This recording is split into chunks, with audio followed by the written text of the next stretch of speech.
हिमाचल प्रदेश के विश्वसनीय jeweller Bhushan jewellers Solan. Corona emergency में एसी के प्रयोग से बचें, मास्क लगाने की ना करें खानापूर्ति। कोरोना इमरजेंसी के चलते एसी का प्रयोग करने से बचें, साथ ही मास्क लगाने की खानापूर्ति ना करें। हिमाचल पुलिस के डीजीपी एसआर मरड़ी ने जारी वीडियो संदेश में कहा कि एसी का प्रयोग ना करें, इससे वायरस फैलने की संभावना अधिक रहती है। हवा के सामने ना बैठें। अगर एसी का इस्तेमाल करना भी है तो कमरे में वेंटिलेशन की व्यवस्था सही तरीके से हो। उन्होंने कहा कि हिमाचल में मास्क पहनना जरूरी कर दिया है। मास्क पहनने से हम कम्युनिटी स्प्रेड को काफी हद तक रोक सकते हैं। मास्क ना पहनने वालों पर कार्रवाई की जाएगी। अगर किसी ने मास्क पहना तो है लेकिन सही ढंग से नहीं पहना, उसके खिलाफ भी कार्रवाई होगी। मास्क पहनना अनिवार्य है। देश में इस वक्त 18,000 से ऊपर केसेस हुए और 590 डेथ हुए। मास्क पहनने से आपका ड्रॉपलेट्स आपके अंदर ही रहेगा मास्क के, और इसी तरह जो दूसरों के ड्रॉपलेट्स भी उनके मास्क के अंदर ही रहेगा, इसलिए कम्युनिटी ट्रांसमिशन का संभावना कम होगी। न्यूयॉर्क में 2.5 लाख केस और 19,000 लोगों की मृत्यु होने के उपरांत मास्क कंपलसरी किया गया है। इसलिए क्यों ना हम अभी से प्रिकॉशन ले लें और इसको पहने, और पब्लिक प्लेसेस में मास्क ना पहनने पर उचित कार्रवाई की जाएगी, और अगर मास्क को सही ढंग से नहीं पहने तब भी पुलिस उचित कार्रवाई करेगी। इसको पालना करना हम सबका फर्ज है। एयर कंडीशनर को अवॉइड करना चाहिए क्योंकि इससे वायरस फैलने का संभावना है। हवा के सामने नहीं बैठना चाहिए, और कमरे में अगर इस्तेमाल करना अनिवार्य है तो सफिशिएंट वेंटिलेशन रखना चाहिए। केमिस्ट खांसी और बुखार की दवाई लेने वालों का रखें रिकॉर्ड। हिमाचल पुलिस के डीजीपी एसआर मरड़ी ने केमिस्ट शॉप के मालिकों से आग्रह किया कि वे खांसी और बुखार की दवाई लेने वालों का रिकॉर्ड रखें। उनका नाम, पता और फोन नंबर रजिस्टर पर नोट करें। इससे जरूरत पड़ने पर कॉन्टैक्ट ट्रेसिंग में मदद मिलेगी। डीजीपी ने एक बार फिर साफ किया है कि लॉकडाउन में इंटरस्टेट व जिलों में मूवमेंट नहीं होगी। माइग्रेट लेबर की मूवमेंट भी तभी होगी जब वे काम पर लौटना चाहते हों। वहीं 2 पहिया वाहन पर एक व्यक्ति ही बैठ सकता है।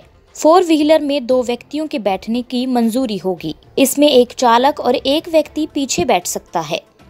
उन्होंने कहा कि जमाखोरी व कालाबाजारी आदि की शिकायत को लेकर 112 हेल्पलाइन पर संपर्क किया जा सकता है।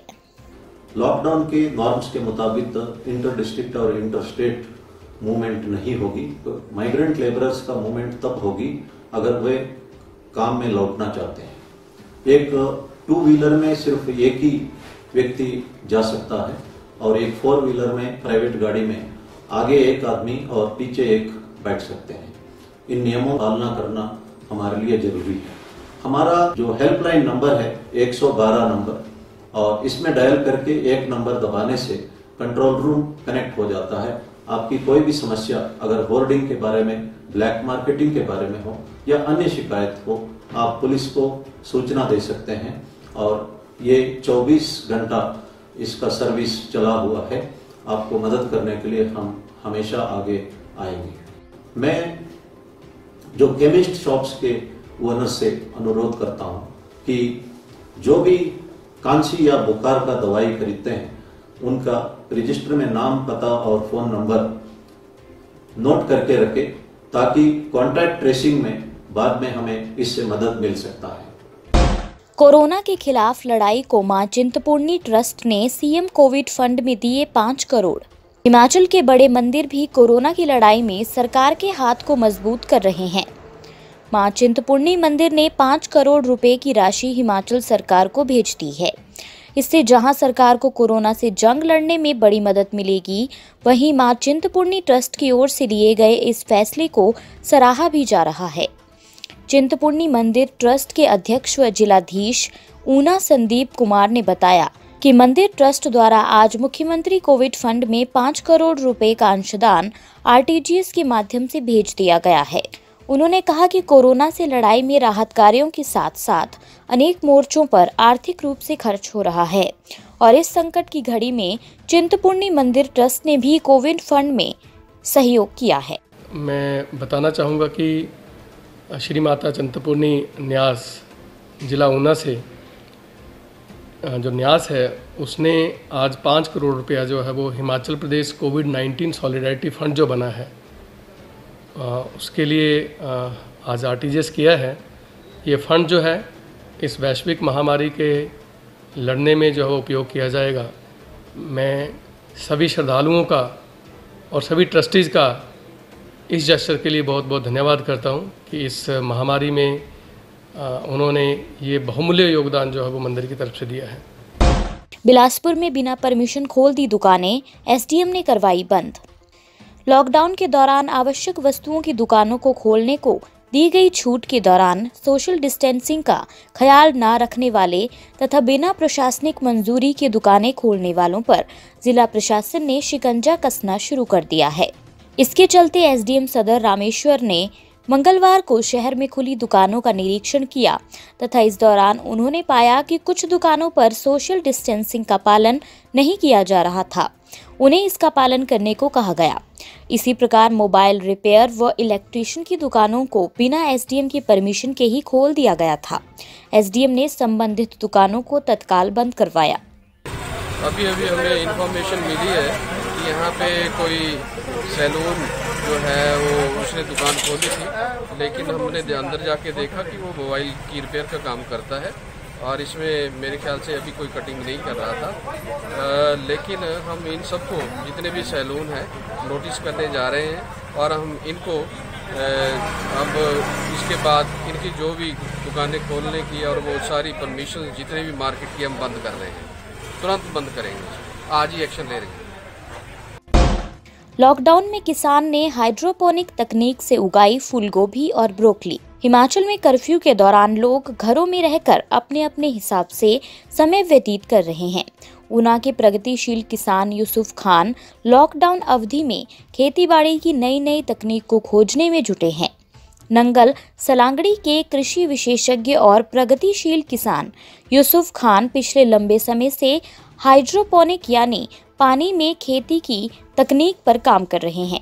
यूसुफ ने नया प्रयोग करते हुए हाइड्रोपोनिक तकनीक के जरिए ही फूलगोभी और ब्रोकली की सफल पैदावार की है। जिन लोगों के पास खेतीबाड़ी करने के लिए भूमि नहीं है, उनके लिए हाइड्रोपोनिक तकनीक एक बहुत ही सफल तकनीक है ताज़ी सब्जियां उगाने के लिए।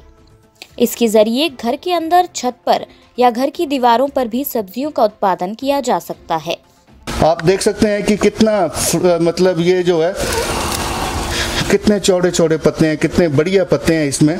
और ये हमने कटिंग्स लगाई थी, तो ये कटिंग जो है ये कटिंग के ज़रिए आप देख सकते हैं कि हमने इसकी मल्टीप्लाई किया है इसको और बहुत ही अच्छे रिजल्ट्स हैं। अगर आप इसकी जड़ भी देखें, आपको दिखाऊं मैं, आप देख सकते हैं किस तरह से ये इसमें ग्रो करता है ये पुदीना। इसमें यही है कि चलो अगर आप सब्जियां तो हम उगा ही सकते हैं, सब्जियां मार्केट में लोकली तो बिक ही रही हैं, लेकिन मैं ये कहता हूं कि जैसे हम रिसर्च कर रहे हैं कुछ ना कुछ, वो भी घर पे अलग तरह से कुछ ना कुछ करने की कोशिश करें। इससे क्या होगा कि टाइम का सही से इस्तेमाल हो पाएगा और आदमी बोर भी नहीं होगा कि लॉकडाउन है और ये है, तो उसके लिए भी अच्छा है ये। लॉकडाउन का ऐसे है, तुम जैसे आपको पता ही है, मैं हाइड्रोपोनिक्स के ऊपर काफ़ी काम कर रहा हूँ शुरू से ही।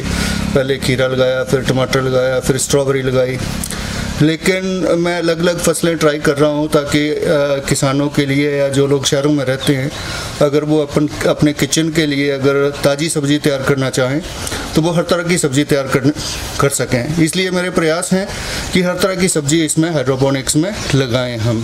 तो कौन सी प्रयास जो है वो इस बार किया गया?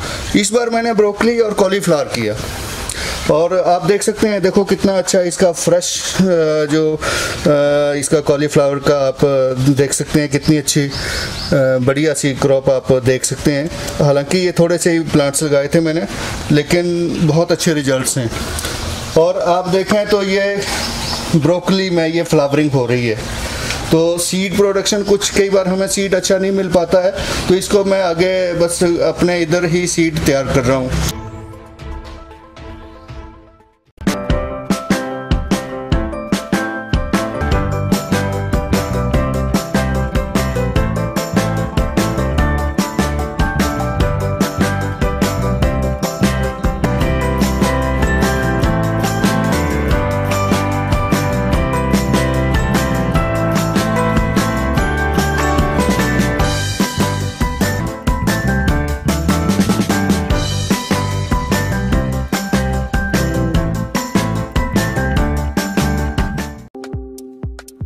आपके स्वास्थ्य का प्रहरी, श्री बालाजी हॉस्पिटल, कांगड़ा, हिमाचल।